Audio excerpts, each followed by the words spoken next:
Connor Rogers here at the NFL Combine alongside Joshua Perry and Arizona State corner Keith Abney. Keith, I know you're going to get this all day, but we got to start with the roller skating background, man. I've been doing this long enough, 10 years evaluating prospects. You are the first one I've seen with a high-level roller skating background. Yes, sir. How has that helped you play corner? I feel like it goes into like having endurance, like a long play, 15-play drive, just having that endurance. It helps a lot with balance, ankle stability, ankle strength, core. I feel like it just plays a part in a lot of roles, different roles. How'd you get into the roller skating? So it started with like my granny. She had a daycare. We used to go on field trips and stuff, and like we used to race for candy, and I was just winning the candy. But when I be done racing, everybody would still be on their first lap, and then the rink owner would see that, and I'm supposed to see me winning and how fast I was. He was like, "You should try it," and then we just ended up trying it. He ended up hooking us up with like a speed team, and it just went from there. I ended up winning nationals, setting records. So it's track on wheels. That's the best way I can explain it. It's one of the coolest things I've seen. And you mentioned your granny. Saw during our research that she is one of your biggest role models. Oh yeah, definitely. Yeah. What impact has she had on your journey?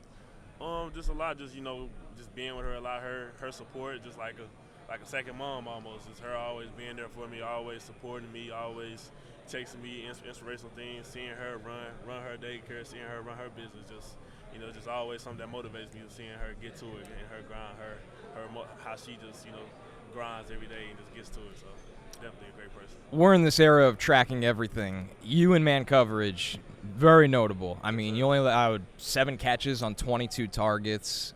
All these teams here at the Combine, they're looking for guys that can play man-to-man. Yes, sir. What helps you thrive in that? Because it is known as probably the most difficult thing to do at every level.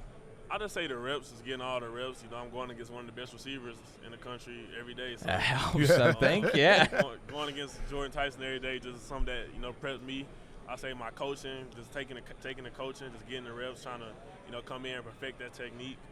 Being coachable, learning from your mistakes, and I feel like everything just comes apart. And then having the mindset and the confidence to do it. Right. That's really the main thing. You got to have confidence and swag to play DB. So having that confidence. Are you a talker when you play? I say I talk to myself and talk Okay. out loud. Okay. All right. It might be like if I make a play, it might be like something that they'll get offended A little by. something, yeah. I wouldn't just, unless they talking to me, I ain't just gonna talk to them. Yeah. I'll talk out loud so they might hear something they don't want to hear. You mentioned swag, and I think one way to show that as a defensive back is by smacking dudes. And you got some physicality in your game. And so where does that mentality come from for you?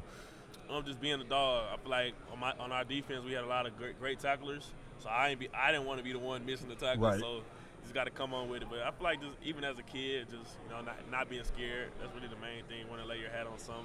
Being a defender, just a lot of corners don't tackle. It's like a stereotype of corners don't tackle. So just trying to beat that stereotype and just be aggressive and hit people. I want to get back to Jordan Tyson because it's rare to have 2 guys in a draft that can go in the first round that faced off against each other all the time in practice. Yes, sir. What did that do? Like, how did that build up the competition between you guys and made you better? I say it's just every day just getting the reps. Like even before the season started, we going to the field at 7 in the morning. We doing releases for 100 yards down and back, like conditioning and releases, just studying each other, learning from each other. Like if he beat me on the route, I'm like what did I do there? What could I have done better? Right. If I get the best of him, he asks me the same thing. So it's just something that just iron sharpening iron every day. Just something we were training in Exos together. This whole little process, and it's just been good being with him. It's a brother of mine, somebody that I got a lot of respect for. I respect his game on and off the field. Just a great person to be around. What's it been like down there at Exos training for this? Obviously very different than what you're used to, but how's it been for you? It's been a great process. Just coming in, just working every day, just trusting the process, coming in, trying to put up better numbers every day, just getting better and better every day.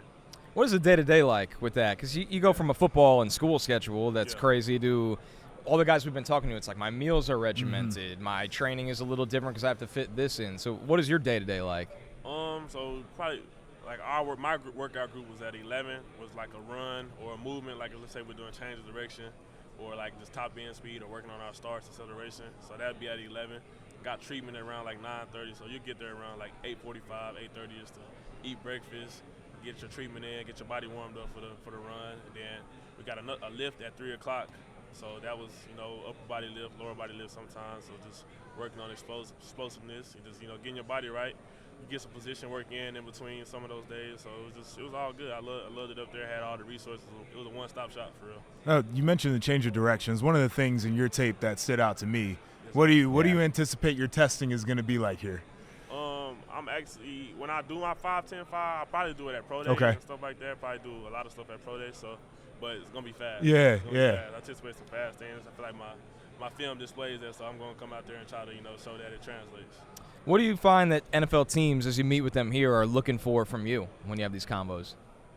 Just really for me, just trying to figure out who I am. It's my first time, actually meeting with the guys. Me not doing the Senior Bowls and stuff like that. So my first time actually, being face to face with a lot of these coaching staffs, and it's been great. Just trying to figure out who I am as a person, seeing just checking the boxes. Everybody, got some good things to say about me. So just trying to see if it's true. So just checking those boxes. How have you spent your downtime in this training process? Off time, like you just saying, like no football. Yeah, hobbies. Yeah, I like bowling. Okay. I've been getting into bowling a little bit lately. Just trying to put on some good scores. Do you have a ball? Yeah. Yes, okay. I do, yeah. All right. Shoes too? Nah, no shoes. Okay. I need to get some, though. All right. I need to get some. We'll get on that. You mentioned Jordan Tyson. It must be great to have arguably the best receiver in the country to practice against. Yep. Was there anyone, though, that you got to play against that you thought stood out or was a really good battle? You got the Texas Tech receivers, Reggie Virgil, Caleb Douglas. You got last year I played Matthew Golden, Isaiah Vaughn, T-Mac. Played Kobe. You battle tested. Yeah, a lot of first rounders. A lot of NFL talent. So yeah. My freshman year got to line up Jalen Polk a little bit, Rome Dunze a little bit. Yeah. So a lot of guys I feel like were just great talent. It's good to go against those guys.